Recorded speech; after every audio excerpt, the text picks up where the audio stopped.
Hello, जय हिंद साथियों। मैं वंश बटार कंपटीशन योद्धा में आप सभी का स्वागत करता हूं। ये हमारी उत्तर प्रदेश स्पेशल जीके की 4th क्लास है। आज हम उत्तर प्रदेश के लोक नृत्य और लोकगीत के बारे में पढ़ेंगे। ये जो वीडियो है ये 2 पार्ट में कवर होगी। ये पार्ट 1 है। इस पार्ट 1 में हम केवल लोक नृत्य और लोकगीत के बारे में पढ़ेंगे और इसके अलावा जो शास्त्रीय नृत्य है और उससे संबंधित जानकारी है और प्रीवियस ईयर क्वेश्चन है वो हम इस वीडियो का जब सेकंड पार्ट आएगा उसमें कवर करेंगे। तो चलिए आज की वीडियो शुरू करते हैं। पहले हम देखते हैं उत्तर प्रदेश के नृत्य। नृत्य 2 प्रकार के होते हैं, एक होता है लोक नृत्य और एक होता है शास्त्रीय नृत्य। शास्त्रीय नृत्य को इंग्लिश में क्लासिकल डांस भी कहते हैं। अब देख लेते हैं शास्त्रीय नृत्य की क्या विशेषताएं होती हैं। जैसे पहली विशेषता है शास्त्रीय नृत्य प्रशिक्षण की मांग होती है और कठिन होता है कि जो शास्त्रीय नृत्य है वो बिना प्रशिक्षण के नहीं किया जा सकता और इसको करना काफ़ी कठिन होता है। शास्त्रीय नृत्य को केवल पेशेवर जो डांसर होते हैं और जो सक्षम होते हैं, जिन्होंने लंबी समय तक अपनी शैली का अध्ययन किया है या जिन्होंने लंबे समय तक उस पर्टिकुलर नृत्य को सीखा है, वही केवल इस शास्त्रीय नृत्य को कर सकते हैं। इसके अलावा विश्व स्तर पर पूरे जितने भी डांस है, सब डांसेस में जितने भी प्रकार के डांस है, सब डांस में शास्त्रीय नृत्य को मन को भाने वाले डांस के रूप में माना जाता है। नेक्स्ट है इसमें कहानी, प्रतीकात्मकता और अनुग्रह पर बल दिया जाता है। जो शास्त्रीय नृत्य होते हैं उसके द्वारा किसी कहानी या किसी कविता को प्रकट किया जाता है बिना किसी बोल के। इन नृत्य विधाओं को सिखाने के लिए एक लंबे समय से चले आ रहे गुरु शिष्य संबंधों का उपयोग किया जाता है। यानी अगर शास्त्रीय नृत्य को सीखना है तो उसके लिए जैसे हमारे पारंपरिक गुरु शिष्य की जो प्रणाली पहले चला करती थी, गुरु के पास रहकर ही शिष्य सीखता था, उसी तरह ये इनको सीखा जाता है। ये इंपॉर्टेंट है कि उत्तर प्रदेश का एकमात्र शास्त्रीय नृत्य है वो है कथक। चलिए नेक्स्ट हम कथक के बारे में देखते हैं। कथक से उत्तर प्रदेश में 2 संबंधित घराने हैं, पहला है बनारस और दूसरा है लखनऊ। अगर मैं प्रसिद्ध नर्तक की बात करूं तो उत्तर प्रदेश से जो कथक के प्रसिद्ध नर्तक हैं वो है शंभू महाराज, कालदा महाराज, बिरजू महाराज और दुर्गा महाराज। इनकी ट्रिक अगर मैं बताना चाहूँ तो सबके नाम के पीछे महाराज आ रहा है, तो ये काफ़ी आसान है। नेक्स्ट है इसके प्रमुख घटक। कुछ घटक होते हैं कथक के, जैसे पहला है नृत्य। नृत्य में होता है कि जब कोई डांस शुरू होता है तो अपने शरीर के अंगों का प्रयोग करके जो नर्तक होता है वो अभिवादन करता है या वंदना करता है। नेक्स्ट है ठाट। ठाट शरीर के जो हाव भाव होते हैं, जो चेहरे के हाव भाव होते हैं, उसको ठाट कहा जाता है। तीसरा है आमद। आमद यानी पहले कुछ भी हमें जो प्रकट करना है, जो हाव भाव प्रकट करना है, जिसके बारे में हम डांस कर रहे हैं, मान लीजिए कोई कविता है उसके बारे में डांस कर रहे हैं तो उसकी शुरुआत करने को ही आमद कहते हैं। तीसरा है जुगलबंदी। जो जुगलबंदी होती है वो अगर कोई तबला वादक है और एक नर्तक है तो तबला वादक अपने तबले पर एक ताल प्रकट करता है और उसी के आधार पर है जो नर्तक है वो डांस करता है। जैसे जैसे तबला वादक अपनी ताल बदलता जाता है, नर्तक भी उसी के आधार पर अपने डांस को बदलता जाता है और एक दूसरे के बीच में इसी तरह एक प्रतिस्पर्धा चलती है। नेक्स्ट है कवित। अगर कोई कविता है, हमें कविता का जो भाव है वो नृत्य के रूप में प्रकट करना है तो उसी को कवित कहते हैं। और गत। गत के अंतर्गत आता है कि ये जो डांस है ये बिना किसी बोल के होता है, इसमें बोल नहीं होता है, केवल तबले की ताल होती है और बिना बोल के ही कविता का अर्थ प्रकट किया जाता है। नेक्स्ट है उत्तर प्रदेश में डिग्री प्रदान करने वाले प्रमुख संस्थान। कि उत्तर प्रदेश में कथक के लिए जो डिग्री प्रदान करते हैं वो 4 संस्थान हैं। पहला है बनारस हिंदू विश्वविद्यालय, BHU। आप जानते हैं बनारस कहाँ पे है, वाराणसी में, तो ये वाराणसी में है। आपको इनकी सिटी भी याद रखनी होगी, ये संस्थान वाले में भी आ जाता है कई बार, संस्थान का जो टॉपिक है कि बताइए कौन सा कहाँ पे है। नेक्स्ट है राष्ट्रीय कथक संस्थान। अब राष्ट्रीय लेवल का है, नेशनल लेवल का है, लेकिन कथक जो शास्त्रीय नृत्य है वो तो उत्तर प्रदेश का है, तो ये उत्तर प्रदेश की राजधानी लखनऊ में है। नेक्स्ट है भारत खंडे संगीत संस्थान, ये लखनऊ में है। और नेक्स्ट है आगरा विश्वविद्यालय, आगरा। इसके साथ ये जो भारत खंडे संगीत संस्थान है, ये संगीत की शिक्षा हेतु उत्तर प्रदेश का प्रथम संगीत महाविद्यालय है। यहाँ से क्वेश्चन पूछा जा चुका है, ये ध्यान रखिएगा। नेक्स्ट है, अब हम लोक नृत्य जान लेते हैं क्या होता है। ये उन लोगों के इतिहास और संस्कृति को दर्शाते हैं जो इन्हें प्रस्तुत करते हैं, यानी जो लोग इनको कर रहे हैं ये उन्हीं के इतिहास और उनकी संस्कृति से जुड़े होते हैं। लेकिन शास्त्रीय नृत्य में ऐसा कुछ नहीं है। जो व्यक्ति शास्त्रीय नृत्य कर रहा है उससे उसकी संस्कृति और उसके इतिहास के बारे में कोई पर्टिकुलर जानकारी नहीं मिलती है। शास्त्रीय नृत्य कोई भी सीख कर सकता है। लेकिन जो लोक नृत्य होते हैं वो क्षेत्रीय और पारंपरिक होते हैं, यानी जो लोक नृत्य है वो एक पर्टिकुलर क्षेत्र से संबंधित होते हैं और परंपराओं से जुड़े होते हैं, पीढ़ी दर पीढ़ी आगे बढ़ते हैं। लोक नृत्य शादियों और अन्य विशेष अवसरों पर किए जाते हैं। लोक नृत्य एक प्रकार के फ्री स्टाइल नृत्य होते हैं, इनके लिए कोई पर्टिकुलर रूल नहीं बना होता है और ये नृत्य शादी या विशेष अवसरों पर किए जाते हैं। जैसे गाँवों में, शहरों में विभिन्न विभिन्न अवसरों पर जो नृत्य होते हैं वो सभी प्रकार के नृत्य एक प्रकार के लोक नृत्य ही हैं। परंपराओं और संस्कृतियों को संरक्षण प्रदान करते हैं, यानी जो हमारी पहले से परंपराएं चलती आ रही है, हमारी जो संस्कृति चलती आ रही है, तो पीढ़ी दर पीढ़ी लोक नृत्य जैसे आगे बढ़ते रहते हैं उसी तरह हमारी जो संस्कृति है उसका संरक्षण होता रहता है। नेक्स्ट, यहाँ से हम अपने लोक नृत्य स्टार्ट करते हैं। तो पहले हम ब्रज के नृत्य देख लेते हैं। ब्रज के नृत्य आसान है। ब्रज से आपको ध्यान रखना है भगवान कृष्ण, तो उसी से आप समझते चले जाएंगे। जैसे पहला है कीर्तन। कीर्तन भगवान कृष्ण का होगा। कीर्तन हमेशा उस जगह होगा जहाँ पे मंदिर ज़्यादा है। मंदिर कहाँ पे ज़्यादा है? ब्रज में ज़्यादा है। तो कीर्तन कहाँ का है? ब्रज का है। नेक्स्ट है रास। रासलीला कौन करते थे? भगवान कृष्ण करते थे, तो रास कहाँ का है? ब्रज का है। नेक्स्ट है झूला। झूला कौन झूलती थी? राधा झूला झूलती थी, तो राधा भी, तो झूला कहाँ का हो गया? ब्रज का हो गया। नेक्स्ट हमारा मयूर। मयूर का पंख, मयूर मतलब मोर, मोर का पंख कौन लगाते थे? मोर का पंख अपने सर के ऊपर जो मुकुट था उसमें कौन लगाते थे? भगवान कृष्ण लगाते थे। तो मयूर कहाँ का हो जाएगा? ये भी ब्रज का हो जाएगा। नेक्स्ट है नरसिंह नृत्य। हिरण्यकशिपु और लवणासुर के वध प्रदर्शन के लिए भगवान विष्णु ने या भगवान कृष्ण ने हिरण्यकशिपु का और लवणासुर का वध करने के लिए नरसिंह का अवतार लिया था। तो नरसिंह नृत्य किससे संबंधित है? भगवान कृष्ण से। भगवान कृष्ण से संबंधित है, तो कहाँ का नृत्य हुआ? ये भी ब्रज का नृत्य हुआ।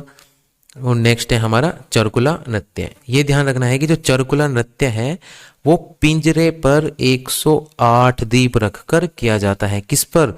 पिंजरे पर। कई जगह मैंने देखा है वीडियोज में, कई लोग इसे पहिया बताते हैं, लेकिन ये पहिए पर नहीं, ये पिंजरे पर रखकर 108 दीप रखकर दिया जाता है। इसको हम आगे फोटोज में भी देखेंगे। ठीक है, इसकी कोई ट्रिक हो तो ट्रिक आप कर सकते हैं यार। नेक्स्ट है घड़ा नृत्य। जो घड़ा नृत्य है वो बैलगाड़ी या रथ के पहिए पर घड़े रखकर और उसके ऊपर पहिए को सिर पर रखकर किया जाता है। यानी पहले बैलगाड़ी या रथ का पहिया लेंगे, पहिए के ऊपर घड़े रखेंगे और घड़े को सिर पर रखेंगे, तब जाके घड़ा नृत्य किया जाता है। तो ब्रज के नृत्य कौन से हो गए? कीर्तन, रास, झूला, मयूर, नरसिंह, चरकुला और घड़ा नृत्य। ये देखिए, ये है चरकुला नृत्य। जो पहला है हमारा, ये चरकुला नृत्य है। ये एक तरीके का पिंजरा है, पिंजरे के ऊपर 108 दीपक रखे जाते हैं, तो इस प्रकार चरकुला नृत्य होता है। ये नरसिंह नृत्य है। ये देख रहे हैं आप, ये नरसिंह की वेशभूषा में व्यक्ति बने हुए हैं, तो ये नरसिंह नृत्य है। और नीचे जो है ये मयूर नृत्य है, यानी मयूर के पंख लगा के जो नर्तक है वो नृत्य करते हैं। चलिए नेक्स्ट है बुंदेलखंड के नृत्य। बुंदेलखंड से आपको ध्यान आना चाहिए कि बुंदेलखंड में झांसी है, तो झांसी की रानी से हम इसको ज़्यादातर जो डांस है उनको कनेक्ट करेंगे। जिनकी भी ट्रिक बन पाती है वो ट्रिक बनाएंगे। जैसे पहला है हमारा देवी नृत्य। देवी नृत्य, तो देवी कौन थी? देवी कौन थी जो अंग्रेजों से लड़ी थी? देवी बन के कौन आई थी? वो थी झांसी की रानी।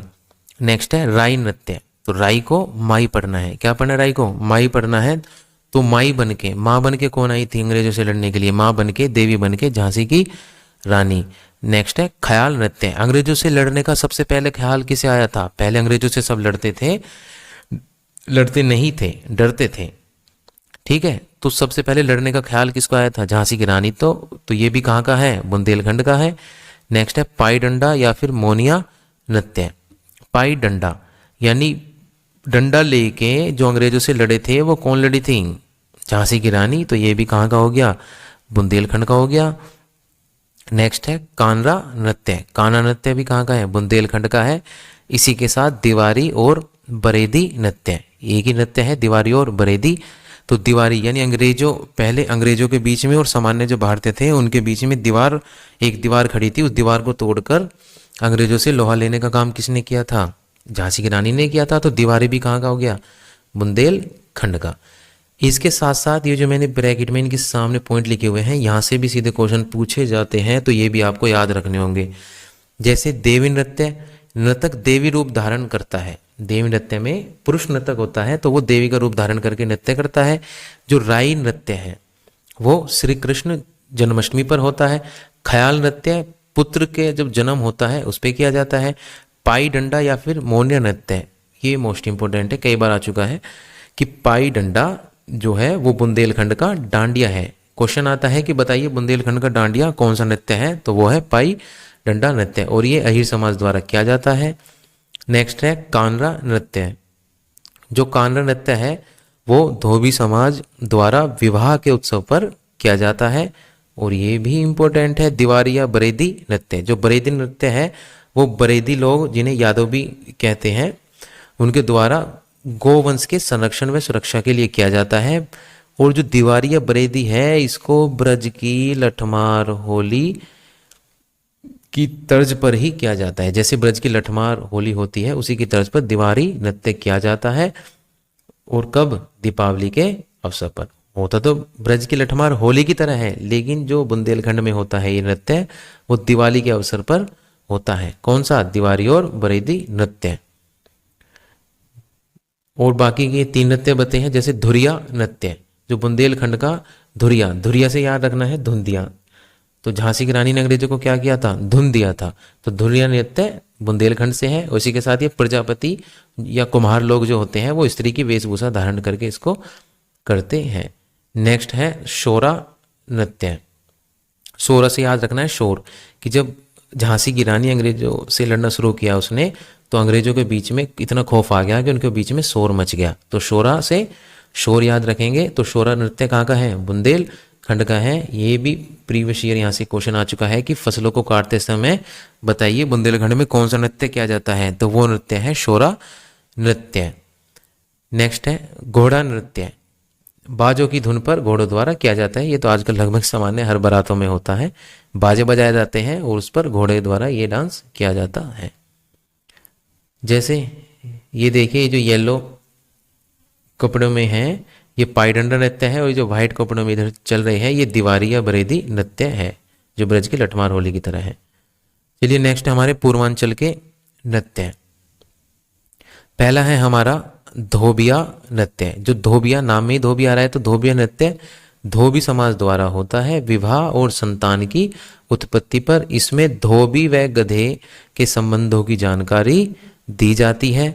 नेक्स्ट है कटघोड़वा नृत्य। कटघोड़वा, कठ मतलब कट से आता है काठी, और घोड़वा मतलब घोड़ा, काठी का घोड़ा यानी लकड़ी का घोड़ा। तो कटघोड़वा जो नृत्य है वो लकड़ी के घोड़े पर किया जाता है। जैसे ये फोटो में एक पुरुष है, पुरुष के सामने लकड़ी का घोड़ा बंधा होता है, इस तरह ये नृत्य करता है। नेक्स्ट है हमारा कहरुआ नृत्य। जो कहरुआ नृत्य है वो कहार समाज द्वारा किया जाता है। इसके अलावा गोडव नृत्य है। इसके अलावा नटवरी और नटुआ, नटवरी और नटुआ ये दोनों भी पूर्वांचल के हैं। नटवरी नृत्य जो है वो यादवों द्वारा किया जाता है, और नटुआ जो नृत्य है वो नटुआ समाज द्वारा घर घर भीख मांगते समय किया जाता है। ठीक है, तो पूर्वांचल के नृत्य हो गए हमारे धोबिया, कटघोड़वा, कहरुआ, गोडऊ, नटवरी और नटुआ। अगर मैं इसमें इंपॉर्टेंट की बात करूं तो जो कई बार पूछा जा चुका है वो है कटघोड़वा। इसके अलावा नटवरी है और धोबिया नृत्य है। इसके अलावा कुछ नृत्य और बचते हैं पूर्वांचल के, जैसे विदेशियाँ। जो विदेशिया नृत्य है वो विदेश जाते पति के लिए पत्नी द्वारा किया जाता है भोजपुरी बोली में करुणामय भाव के साथ। करुणा यानी दुख के भाव के साथ जब पति विदेश जा रहा होता है तो उस समय ये नृत्य किया जाता है। विदेशिया नृत्य कहाँ का है? पूर्वांचल का है। इसके साथ ही है हमारा धीवर नृत्य। चौरसिया नृत्य है। जो चौरसिया नृत्य है वो कहार जाति के द्वारा जौनपुर में किया जाता है। पूछा गया सवाल है और एक बार नहीं कई बार पूछा गया सवाल है कि बताइए चौरसिया नृत्य कहाँ का है। पूर्वांचल नहीं देगा, कई शहरों के नाम दे देगा, ठीक है। मान लो गाजियाबाद दे देगा, लखनऊ दे देगा, ठीक है, अयोध्या दे देगा, जौनपुर दे देगा, तो कहाँ का है, जौनपुर का है। तो चौरसिया नृत्य है जौनपुर का और किसके द्वारा किया जाता है, कहार जाति के द्वारा। और नेक्स्ट है हमारा दादरा नृत्य। तो दादरा नृत्य भी कहाँ का है, पूर्वांचल का है। एक बार समाप्त कर लेते हैं पूर्वांचल के नृत्य। धोबिया नृत्य, कटघोड़वा नृत्य, कहरुआ, गोड़ऊ, नटवरी, नटुआ, इसी के साथ विदेशिया नृत्य, धीवर नृत्य, चौरसिया नृत्य और दादरा नृत्य। और इनके नृत्य के जो अंतर है, जैसे चौरसिया नृत्य कहार जाति के द्वारा जौनपुर में किया जाता है। विदेशिया नृत्य जो है वो पत्नी के द्वारा, जब पति विदेश जा रहा होता है तब किया जाता है। धोबिया नृत्य धोबी के द्वारा किया जाता है, संतान की उत्पत्ति व विवाह पे। कटघोड़वा नृत्य लकड़ी के घोड़े पर किया जाता है। कहरुआ, नाम में ही कहरुआ आ रहा है तो कहार समाज द्वारा। नटवरी यादवों द्वारा और नटुआ नटुआ समाज के द्वारा किया जाता है। नेक्स्ट है हमारे अवध के नृत्य। अवध से, अवध में आ रहा है वध। वध को वधु पढ़ना है। वध को क्या पढ़ना है, वधु। वधु मतलब बहू, ठीक है। तो वध को पढ़ना है, अवध को पढ़ना है वधु। तो चलिए पहला नृत्य है हमारा जोगिनी। कौन सा नृत्य है, जोगनी। तो जोगनी तो किसके लिए यूज करते हैं, लड़के के लिए यूज करते हैं। तो जोगनी कहाँ का है, अवध। अवध मतलब वधु। वधु को जोगनी बोल सकते हैं, बिल्कुल बोल सकते हैं जी। तो जोगनी नृत्य कहाँ का है हमारा, अवध का है। फरुहाई, फरुहाई को पढ़ना अभियाई। फरुहाई, फरुहाई मतलब अभियाई। कौन कहती है अभियाई, वधु कहती हैं। तो फरुहाई भी कहाँ का है, अवध का है। ढेडिया, ढेडिया, ढेडिया से पढ़ना ढिकनिया। ढिकनिया एक शब्द होता है, लड़कियों को बोल देते हैं ढिकनिया, तो आपको उसी से ध्यान रखना है। ढेडिया, ढेडिया को पढ़ना है ढिकनिया। ढिकनिया किसके लिए होता है, लड़की के लिए या वधु के लिए। तो ये भी कहाँ का हो गया, ढेडिया नृत्य है, अवध का हो गया। इसके बाद कला बाज नृत्य। कला बाज दो शब्दों से मिल गए, कला और बाज। कला में बाजी कौन मारती है, कला ज़्यादातर किसकी अच्छी होती है, लड़कियों की अच्छी होती है। वधु लड़की, लड़की तो वधु बनती है। तो कला बाज यानी कला में बाजी कौन मारेगी, वधु। तो ये भी कहाँ का हो गया, अवध का नृत्य हो गया। एक बार समाप्त कर लेते हैं अवध के नृत्य। जोगनी, ठीक है। फरुहाई मतलब अभियाई, कौन कहेगी, लड़की कहेगी तो वधु कह रही है। ढेडिया यानी ढिकनिया, कौन है, वधु। और कलाबाज, कला में कौन अच्छी होती है, लड़कियां यानी वधु। नेक्स्ट है हमारा सोनभद्र और मिर्जापुर। सोनभद्र और मिर्जापुर आपस में पास पास के शहर हैं, तो इनकी जो संस्कृति है उसमें भी काफ़ी समानताएं पाई जाती हैं। जैसे पहला है शैला या शहरा नृत्य। अब मिर्जापुर से ध्यान लेके चलना है हमें, हमें तो सोनभद्र लगा देना है। अगर सोनभद्र आता है मिर्जापुर नहीं आता, हम मिर्जापुर की ट्रिक से इसको याद करेंगे। तो चलिए शैला, शैला को पढ़ना है शोला। शैला को पढ़ना है शोला। शोला किसका होता है, आग का शोला। तो आग की शैला कौन थे, मिर्जापुर में कालीन भैया शोला की तरह थे। शेरा, शेरा को पढ़ना है शेरा। तो शेर कौन था मिर्जापुर में, शेर तो मिर्जापुर में ही था, एक ही शेर था, गुड्डू भैया कह लो या कालीन भैया कह लो, मुन्ना भैया तो नहीं थे। तो शैला मतलब शोला, शोला मतलब आग के शोले की तरह कौन थे, कालीन भैया मिर्जापुर में, ठीक है। शेरा, शेरा मतलब शेरा, शेरा भी कौन था, मिर्जापुर में। नेक्स्ट है कर्मा नृत्य। कर्मा, किसके कर्म खराब थे, अरे मिर्जापुर वालों के कर्म खराब थे तभी तो गद्दी चली गई हाथ से। तो कर्मा नृत्य मिर्जापुर का है। ठडिया, ठडिया मतलब बढ़िया। बढ़िया कौन सी सबसे बढ़िया सीरीज है, मिर्जापुर। ठडिया मतलब बढ़िया, सबसे बढ़िया सीरीज कौन सी है, मिर्जापुर है। तो ठडिया कहाँ का हो गया, मिर्जापुर का हो गया। चोला नृत्य कहाँ का है, मिर्जापुर का है। चोला नृत्य भी कहाँ का है, मिर्जापुर का है। याद करने के लिए इसका लय गायब कर दो तो हो जाएगा चोर। तो चोरी चकारी सबसे किस में होती थी, मिर्जापुर में होती थी। चोला नृत्य मिर्जापुर का है। नेक्स्ट है ढरक हरी।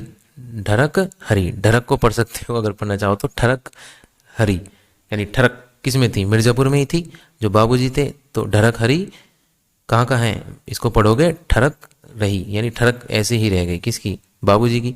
तो ढरक हरी कहाँ का है, मिर्जापुर का है। तो मिर्जापुर के कितने हो गए, शैला, शैरा कहाँ का, मिर्जापुर का। कर्मा नृत्य मिर्जापुर का। ठडिया मिर्जापुर का। चोला नृत्य मिर्जापुर का और ढरक हरी मिर्जापुर का। अब हम जान लेते हैं, ये यहाँ से भी क्वेश्चन आता है कि कर्मा नृत्य किस जाति के द्वारा किया जाता है। ये किया जाता है खरवार जाति के द्वारा खरीफ फसल के बोने के बाद होली के अवसर पर। नेक्स्ट है हमारा ठड़िया नृत्य। ये संतान की कामना पूर्ण होने पे सरस्वती के चरणों में किया जाता है। और जो चोलर नृत्य है, यहाँ से क्वेश्चन पूछा जाता है, एक तो चोलर से और एक कर्म वाले से। जो चोलर नृत्य है वो अच्छी वर्षा व फसल के लिए। ये क्वेश्चन आता है कि बताइए मिर्जापुर का या सोनभद्र का कौन सा नृत्य है जो अच्छी वर्षा पर किया जाता है, तो वो है हमारा चोलर नृत्य। इसके बाद है ढरखरी। जनजातीय द्वारा सींग लगे वाद्य यंत्र बजा के पूछा हुआ क्वेश्चन है।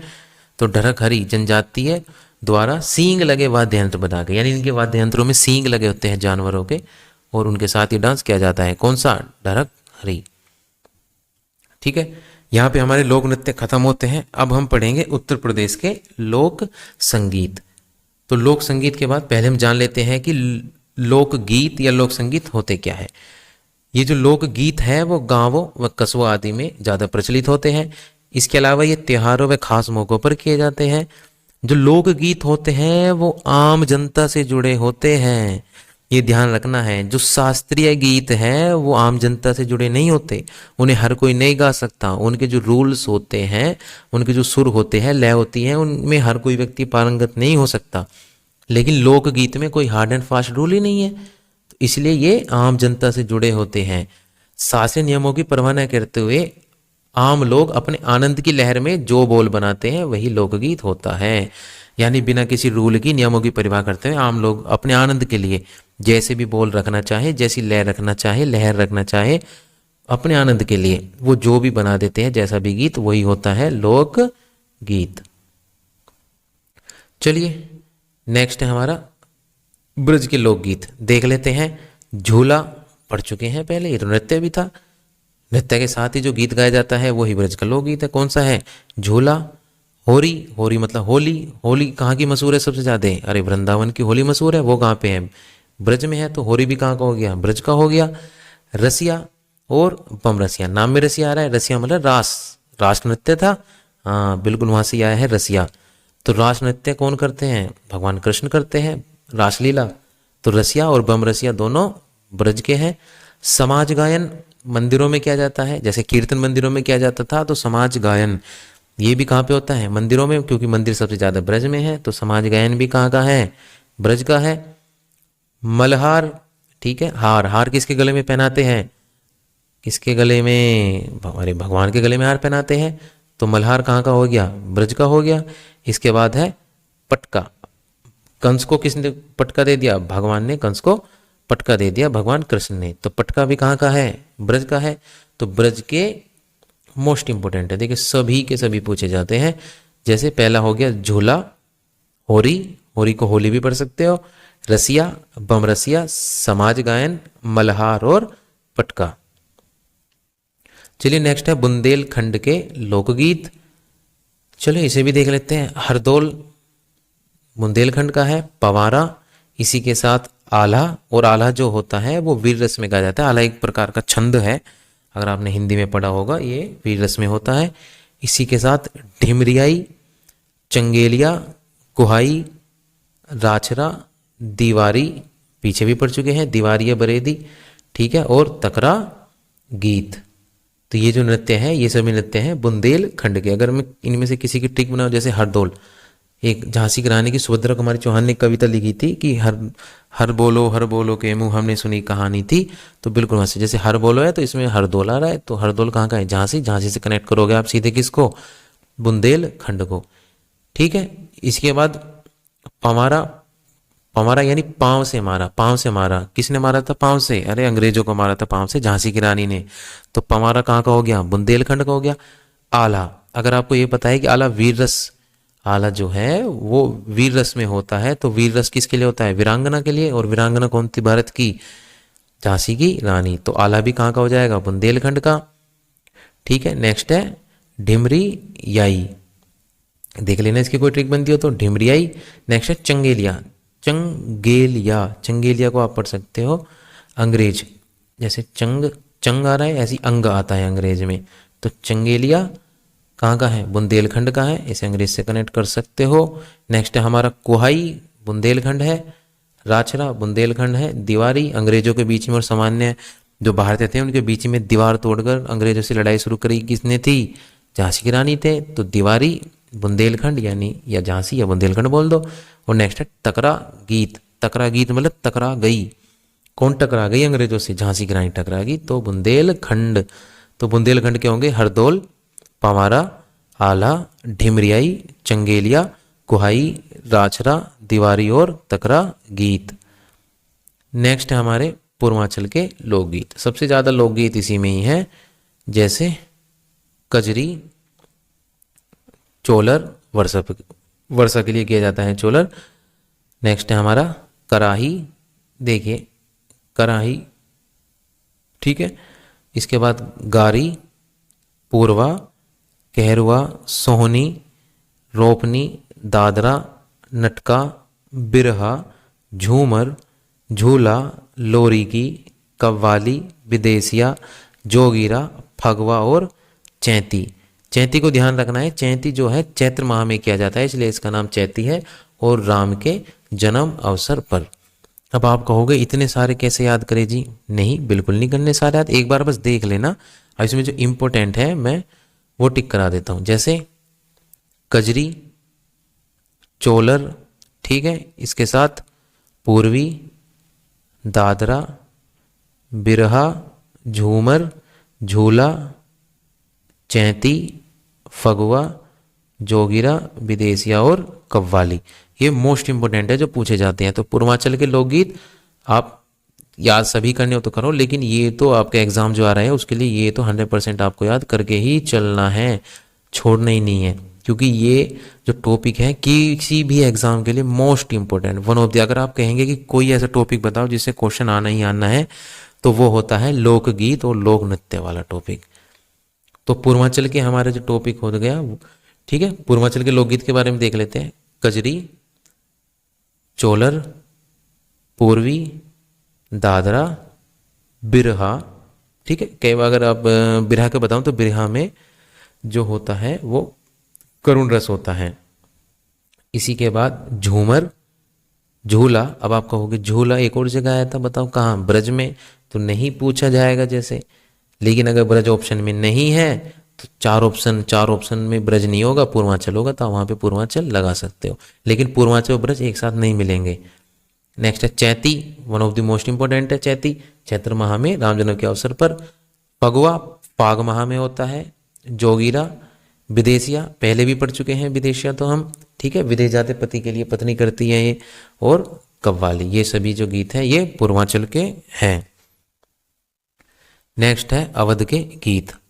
अवध को भी ध्यान रख लेना, पीछे जैसे हमने नृत्य में किया था वधू से, तो सोहर किसका होता है? वधू का होता है। संस्कार घर के जितने भी संस्कार है वो सब कौन करती है? वधू करती है जब वधू आ जाती है। बधाई, घर में बधाई की पात्र कौन होती है? अगर घर में बच्चा होता है तो बधाई की पात्र होती है वधू। किसको दी जाती है बधाई? वधू को दी जाती है। तो बधाई भी कहाँ का हुआ? वधू मतलब अवध, ठीक है। नेक्स्ट झूला, झूला कौन झूलती है? लड़की झूलती है, लड़की ही वधू बनती है, तो अवध हो गया इसका भी। कजरी, नाम ही कजरी आ रहा है, लेकिन कजरी यहाँ का नहीं है, कजरी पूर्वांचल का भी है, कॉमन है, ये आगे बात करेंगे कि कैसे है, ठीक है। तो अभी ऑप्शन में ये पूछा ही नहीं जाएगा कजरी इस तरह से कि बताइए कजरी पूर्वांचल का है या अवध का है। यदि पूछा गया तो ये दो ऑप्शन में दोनों नाम होंगे ही नहीं, इनमें से केवल एक नाम होगा, ठीक है। नेक्स्ट है फाग और सावनी। तो अवध के जो हमारे नृत्य हैं वो हो गए सोहर, ठीक है। सोहर मतलब पति, पति के लिए सोहर बोलते हैं, तो सोहर किसका? वधू का ही तो होता है। कजरी, झूले पे कौन झूलती है? लड़की झूलती है, लड़की वधू बनती है। नेक्स्ट है सावनी, फाग, संस्कार, घर के मोस्टली संस्कार कौन करती है? ठीक है, वधू करती है। संस्कार मतलब रीति रिवाज कौन निभाती है? वधू निभाती है। इसके अलावा है बधाई, घर में अगर बच्चा होता है तो बधाई की पात्र वधू होती है, तो बधाई भी कहाँ का हो गया? अवध का हो गया। नेक्स्ट है पश्चिमी उत्तर प्रदेश के लोक गीत। अब ये जो पश्चिमी उत्तर प्रदेश के लोक गीत हैं इनको बताने से पहले मैं ये बता दूं, अब क्योंकि पश्चिमी उत्तर प्रदेश में कौन आता है? गाजियाबाद, ठीक है, गौतम बुद्ध नगर आएगा। इसी के साथ मैं बात करूं दिल्ली वाला जो एरिया है पास पास का, हापुड़, इसी के साथ मेरठ, ठीक है, और मुजफ्फरनगर, बिजनौर, सहारनपुर, ये जो सभी एरिया हैं ये आते हैं पश्चिमी उत्तर प्रदेश में। ठीक है जी। अब पश्चिमी उत्तर प्रदेश में अगर यहाँ से बच्चे हैं तो वो कनेक्ट कर पाएंगे। जैसे रागनी, रागनी जो गाई जाती है वो पश्चिमी उत्तर प्रदेश में ही है। और केवल पश्चिमी उत्तर प्रदेश में नहीं, अगर मैं प्रदेश की बात करूँ तो ये हरियाणा, राजस्थान और जो हमारा पश्चिमी वेस्टर्न यूपी है, इन सभी में प्रचलित है क्या, रागनी। ठीक है, तो कॉमन है। इसी के बाद ढोला, लावणी, बन्ना, गुजरी। तो हमारे 5 नृत्य हो गए पश्चिम उत्तर प्रदेश के, वो है रागनी, ढोला, लावणी, बन्ना और गुजरी। अब यहाँ से एक क्वेश्चन पूछा गया था यूपीपीसीएस में। उन्होंने कहा था बताइए निम्न में से कौन सा नृत्य उत्तर प्रदेश का नहीं है। तो 3 नृत्य तो उन्होंने उत्तर प्रदेश के रख दिए, लेकिन जो चौथा नृत्य था वो उन्होंने रख दिया ढोला। होता तो है ये पश्चिम उत्तर प्रदेश का जैसे मैंने बताया, लेकिन कॉमन है, कई किताबों में इसको लिखा हुआ है। ठीक है, तो वो मैंने यहाँ पे मेंशन कर दिया है, क्योंकि है यहाँ पे कुछ ऐसे स्थान है जहाँ पे ढोला चलता है, लेकिन ये अदर स्टेट में भी चलता है। तो जो 3 ऑप्शन दिए थे वो 3 ऑप्शन में तो उत्तर प्रदेश के नृत्य थे या गीत थे, लेकिन जो चौथा ऑप्शन था उसमें था ढोला। और जो हमारा आयोग है, आयोग ने किसको सही माना, ढोला को, कि बताइए निम्न में से कौन सा नृत्य उत्तर प्रदेश का नहीं है। तो कौन सा नहीं है, ढोला नहीं है। ये हम क्वेश्चन करेंगे आगे, एक बार इस तरीके का क्वेश्चन आया है। ठीक है, यहां से अब हम कुछ अन्य महत्वपूर्ण तथ्य पढ़ लेते हैं, जैसे कजरी। अब आप कहोगे कजरी तो जी पूर्वांचल में भी बता दिया था। हाँ बिल्कुल था। अब कजरी से क्वेश्चन क्या पूछे जाते हैं, कजरी की उत्पत्ति कहाँ हुई थी, मिर्जापुर, यहीं से क्वेश्चन आता है। कजरी से कभी भी क्वेश्चन बनेगा इसी स्लाइड से बनेगा। ठीक है, तो कजरी की उत्पत्ति होती है कहाँ पे हुई है, मिर्जापुर में। कब गाया जाता है, 3 बार क्वेश्चन आ चुका है ये अब तक यूपीपीसीएस में। ठीक है, और जो यूपीपीसीएस के क्वेश्चन पुराने हो जाते हैं वही वनडे एग्जाम में आने स्टार्ट हो जाते हैं। तो उत्पत्ति कजरी की मिर्जापुर में है, वर्षा ऋतु में गाया जाता है, राधा कृष्ण के प्रेम पर आधारित है। और इसकी जो प्रसिद्ध गायिका है वो है मालिनी अवस्थी, शरद सिन्हा, उषा गुप्ता, उर्मिला श्रीवास्तव और विंध्यावासिनी देवी। नेक्स्ट है हमारा ठुमरी। जो ठुमरी है उसकी उत्पत्ति जो है वो अवध के जो अंतिम नवाब थे वाजिद अली शाह, उनके दरबार में मानी जाती है। ये भी राधा कृष्ण पर के प्रेम पर ही आधारित है। इसके कुछ घराने हैं, लखनऊ घराना और बनारस घराना। ये घराने मैंने 2 घराने और बताए थे, कत्थक में बताए थे ना। हाँ ध्यान रखना है, कत्थक में भी सेम ही घराने हैं, लखनऊ घराना और बनारस घराना। इसके अलावा जो ठुमरी है, जो हमारी ठुमरी है उसकी शैली कैसी होती है, उसकी शैली होती है कामुक। कामुक मतलब रोमांटिक शैली होती है। ठुमरी को भारतीय शास्त्रीय संगीत का गीत भी कहा जाता है, ये ध्यान रखना है। यहाँ से क्वेश्चन आया हुआ है कि बताइए निम्न में से किसको भारतीय शास्त्रीय संगीत का गीत कहा जाता है। तो किसको कहा जाता है जी, ठुमरी को कहा जाता है। इसके प्रसिद्ध गायक की अगर मैं बात करूं तो बेगम अख्तर, गौहर जान, नूर जिसान, प्रभा आत्रे। ठीक है, अगर इनमें से आप कुछ याद करो ना करो, लेकिन ये जरूर ध्यान रखना है शोभा गुरटू की जो ठुमरी की रानी है वो कौन है, शोभा गुरटू। शोभा गुरटू को नाम दिया गया है ठुमरी की रानी। नेक्स्ट है बिरहा। बिरहा या विरह, उदास, विरह मतलब दुख। तो यह पति के विरह में उदास पत्नी द्वारा करुणा भाव के साथ यानी दुख के साथ ये किया जाता है। और बिरहा के प्रथम गायक की अगर मैं बात करूं वो थे बिहारी यादव, कहाँ के, गाजीपुर के। अब बिहारी नाम में आ रहा है इसका मतलब ये नहीं है बिहार से है, तो बिहारी यादव कहाँ के थे, गाजीपुर के थे। नेक्स्ट है हमारा छपेली नृत्य। जो छपेली नृत्य है वो एक आदमी एक हाथ में रुमाल लेगा, दूसरे में दर्पण लेगा, तब क्या जाता है छपेली नृत्य। तो छपेली नृत्य किससे, एक हाथ में क्या होगा, रुमाल होगा, दूसरे में दर्पण, और ये आध्यात्मिक उद्देश्य से किया जाता है। और लास्ट है हमारा छोलिया नृत्य। छोलिया नृत्य एक प्रकार का योद्धा नृत्य है। कैसा योद्धा नृत्य है, ये राजपूत लोग करते हैं तलवार के साथ और ढाल के साथ। ठीक है, तो यहाँ पे हमारे जो लोक नृत्य है और लोकगीत है उत्तर प्रदेश के वो एंड होते हैं, और यहीं पे ही मैं वीडियो को एंड करूँगा। इसके बाद जो हमारा शास्त्रीय नृत्य है, ठीक है, या शास्त्रीय संगीत है उत्तर प्रदेश के संदर्भ में, और जो प्रीवियस ईयर क्वेश्चन है इस टॉपिक के, वो हम इसका जो पार्ट 2 आएगा उसमें कवर करेंगे। और तब तक के लिए इसकी जो पीडीएफ है वो आप इस पे दोनों चैनल पे, व्हाट्सएप चैनल और टेलीग्राम चैनल, दोनों की लिंक मैं डिस्क्रिप्शन में प्रोवाइड कर दूंगा, वहाँ से डाउनलोड कर सकते हैं। अगर आपकी कोई क्वेरी है तो आप इंस्टाग्राम पे यहाँ पे कनेक्ट कर सकते हैं, ईमेल कर सकते हैं। वीडियो पसंद आई है तो लाइक करो, कमेंट करो, शेयर करो, और अब तक सब्सक्राइब नहीं किया है तो चैनल को सब्सक्राइब करो। मिलते हैं नेक्स्ट वीडियो में, तब तक के लिए टेक केयर, बाय बाय, जय हिंद।